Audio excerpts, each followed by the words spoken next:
FGV nak delisted, dinyah senarai. Apa saham minoriti ataupun pemegang saham minoriti kena buat sekarang ni? Baru-baru ni timbul berita FGV Holdings berhad nak dinyah senarai ataupun delisted dari Bursa Malaysia. Pelabur runcit terus panik tanya, aku patut jual ke simpan saham ni? Jangan risau, ini ringkasan ringkas tetapi padat apa yang anda perlu tahu dan boleh buat. Apa maksud delisted ataupun dinyah senarai? Mudah je, saham FGV ni tak akan didagangkan lagi dekat Bursa Malaysia. Biasanya ini berlaku kalau voluntary delisting, pemilik utama macam Felda nak ambil alih penuh, tak nak lagi saham ni diniagakan awam. Compulsory delisting, ini adalah kalau syarikat langgar syarat penyenaraian. Dalam kes FGV, ini adalah voluntary atau sukarela. Felda nak beli semua saham FGV yang belum dimiliki oleh Felda sendiri. Apa jadi dengan saham anda?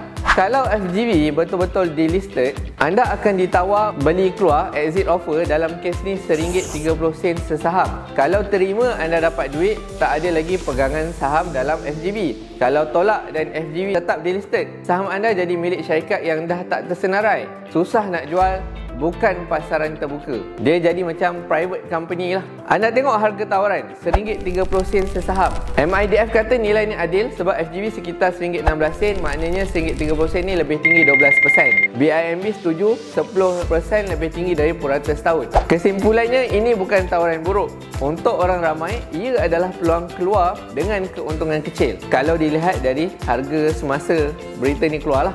Yang kedua, laporan penilaian bebas. Wajib ada. Kita kena tengoklah laporan dari penasihat bebas. Mereka akan bagi pendapat sama ada tawaran tu adil dan munasabah untuk pelabur-pelabur kecil ataupun minoriti ni. Yang ketiga, hak anda untuk terima ataupun tolak. Boleh terima, dapat tunai. Boleh tolak, tapi jika Felda dapat lebih 90% pegangan, mereka boleh paksa ambil saham anda ikut undang-undang.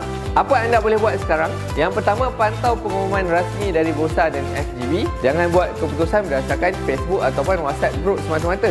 Baca dokumen tawaran dengan teliti, bukan main ikut orang. Yang ketiga, tunggu laporan bebas dulu. Jangan terburu-buru. Tanya remiser ataupun penasihat pelaburan. Dapatkan pandangan yang neutral dan sesuai dengan matlamat kewangan anda. Maklumat terkini, tawaran beli semua baki saham FGV pada RM1.30 sesaham ni akan tamat pada 8 Julai 2025 jam 5 petang. Jika Felda capai lebih 90%, mereka boleh nyah senarai FGV dan paksa ambil semua baki saham yang ada. Jadi, kesimpulannya, kita kena buat keputusan berdasarkan fakta dan bukan emosi. Sebagai pemegang saham minoriti, anda masih ada hak. Jangan panik, jangan cepat jual, tengok fakta. Kalau tawaran tu adil, ambil dan pindah pelaburan anda tu ke saham yang lain. Tapi kalau rasa anda valued, anda boleh tolak. Tapi anda kena faham risiko dia.